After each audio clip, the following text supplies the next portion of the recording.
Welcome to day 4 of Unit 9. Today is all about imperialism in China. So let's just jump right on into it. So before I tell you a little bit about that, you need to know how the Chinese viewed themselves in comparison to the rest of the world. The Chinese were very proud of their ancient history. And so they viewed all outsiders, all foreigners, as inferior.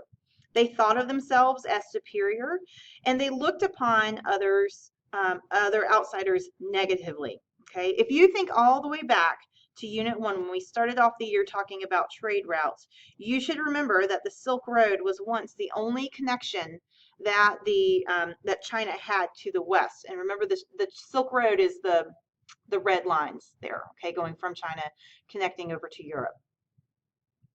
So despite China not wanting to have anything to do with the West, the emperor of the Qing dynasty, which ruled China from 1644 to 1912, met with the English ambassador once. One time did they meet. The ambassador brought all kinds of gifts for the emperor. Well, the emperor, he told the ambassador that he was not impressed with the gifts, nor did China need any kind of gadgets or strange objects from the West.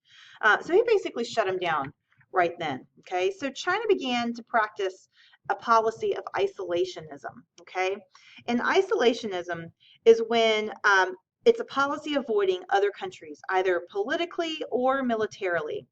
In this case, though, China didn't want anything to do with the West, but they did trade with some countries, okay, with some Westerners. Now, in order for them to minimize their contact with the West, they would only trade along the Silk Road and later only at one port, okay? China was self-sufficient, and therefore they didn't need to trade with Europeans. They had learned how to grow rice prior to 1644. Spanish and Portuguese traders had brought things like sweet potatoes, maize, and peanuts from the Americas. And so China, with all of that, in addition to their large mining and manufacturing system established, they just didn't need to have anything to do with the West. They had the ability to produce beautiful silk, fine cotton, and porcelain. So really, they really had no need to trade with anyone from the West. So if that's the case, then what was traded? Because there were some things that were traded. What did they want from Europe and vice versa? Well, Europeans wanted silk, they wanted coffee and porcelain. The Chinese, they wanted opium, okay? Now here's the deal. Europeans were so determined to find a product that the Chinese had to have from Europeans and had to have in large quantities. Opium, if you don't know, is a narcotic that comes from the poppy plant. Now, while it wasn't totally new to the Chinese, their doctors had been using it to relieve pain for hundreds of years prior to. Towards the end of the 18th century, around the 1780s, the 1790s, British merchants found a way to smuggle it into China and a way for people to smoke it. So it was used recreationally and not medicinally. Okay. It didn't take long for people to get hooked, and within a few years, people were totally addicted to opium, okay? By 1935, at least 12 million people were addicted to opium, but we'll talk more about that in a little bit, okay?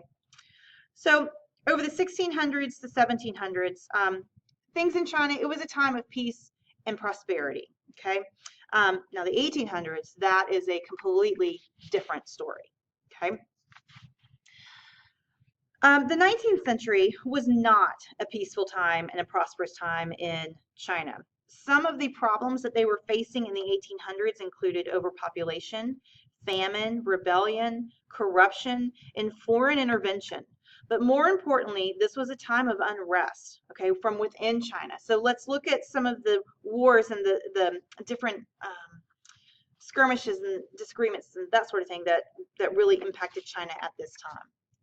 All right, so a minute ago I mentioned opium, okay? So let's go back to that for a minute or two. The Opium War lasted from 1839 to 1842.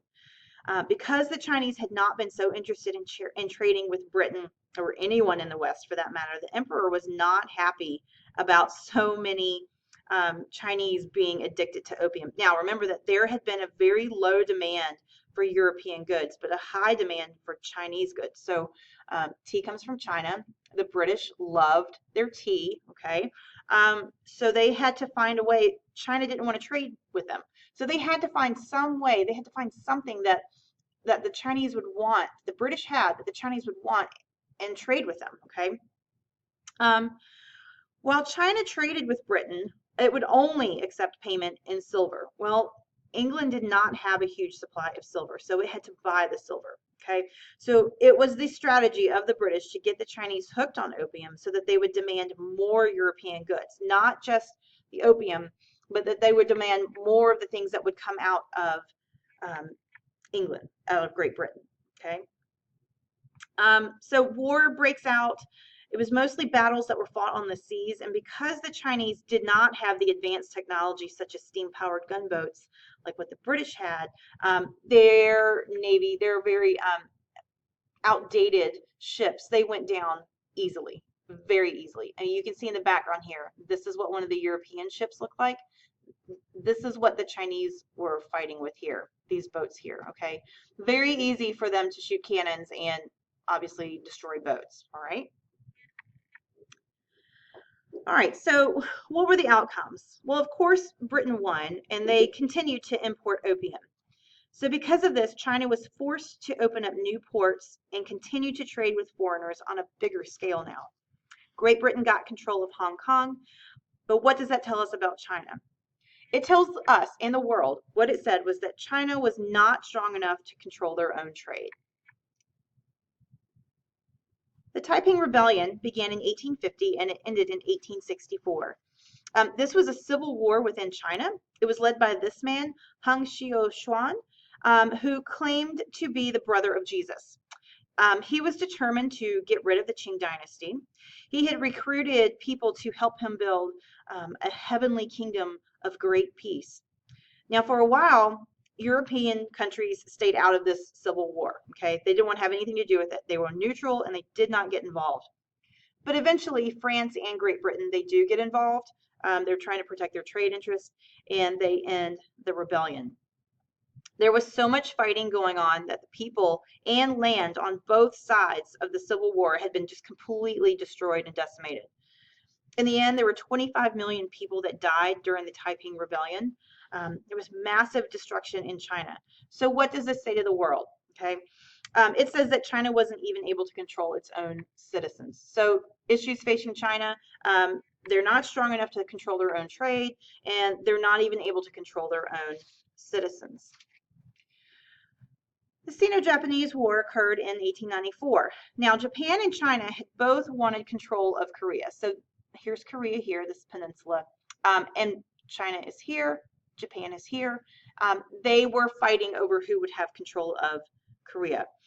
They had been in battles against one another, and Japan won many of these battles, and therefore they were able to move up the peninsula, like you can see here on the map, and into China. So Japan ended up invading northern China. So the outcomes, Japan is now seeing, they're now viewed as a rising power, okay? They're going to be someone to be reckoned with in the world.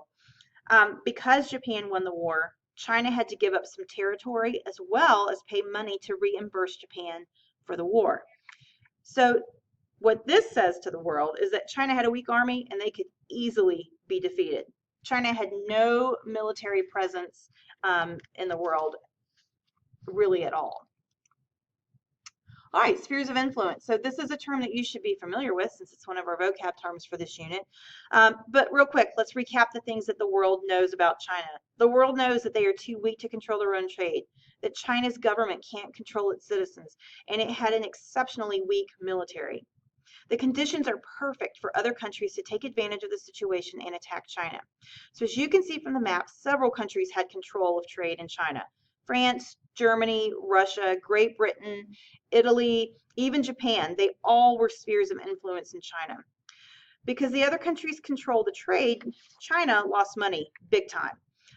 Did you notice the country I didn't mention? Well, how about the United States? Well, the US had actually been trading with China for quite some time, and they were worried that if all these other countries were coming in and having economic control, then the United States would no longer be able to trade with China.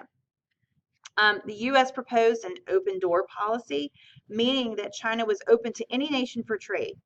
Well, Great Britain and other major European countries agreed to this policy. So the U.S. trading rights were still valid with China. China also didn't have to worry about being colonized by any other country as a result of this policy, too. So by having spheres of influence within China, this told the world that China did not control its own foreign trade. So as you can probably imagine, the Chinese got tired of all of this and they pushed for new reforms. There was a new young emperor on the throne and he wanted change as well. In 1898, Emperor Guangxu introduced a plan to modernize China.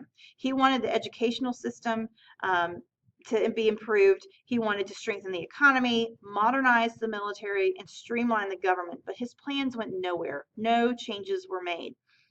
Between nationalism growing within China and the poor peasants and farmers who hated that outsiders controlled so much of China, violence erupts, breaks out, okay? And to show how upset they were, a secret group was formed called the Society of Righteous and Harmonious Fists. They were nicknamed the Boxers, okay? So if you think about a fist, a boxer uses their fist. That's how you can remember that. Here are the events of the Boxer Rebellion. The goal of the Boxers, they had they had one, sorry. What they wanted to do was get rid of all foreigners in China. They called them foreign devils.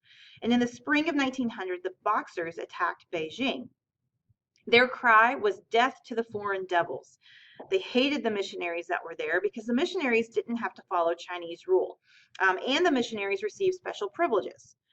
The Boxers sieged the European part of the city and held it for several months. And in August of 1900, a multinational force of 19,000 troops, so from 8 different countries, they marched on Beijing and they easily defeated the Boxers. So it took 8 countries and their militaries to put down this rebellion, okay? Although the Boxer Rebellion was ultimately a failure, nationalism was still on the rise in China.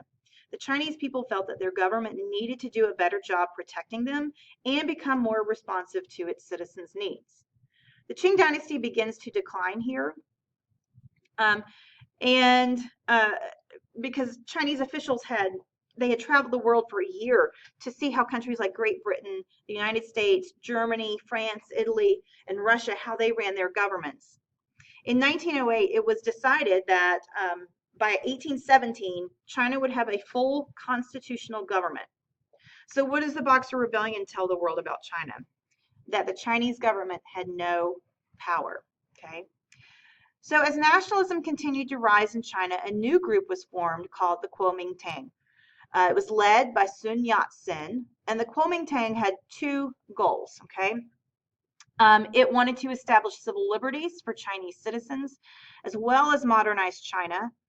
And in 1912, the Qing dynasty was overthrown and a republic was established. So you should remember that a republic is when the people have control of the government. So make sure you write that down if you didn't already. All right. So what you need to make sure you have done before next class is you need to make sure you have your map of Asia completed, okay? I'm going to post another video of me doing the map so that if you have been absent from class or if you just didn't quite get it done, you'll be able to do it at home, okay? See you next class.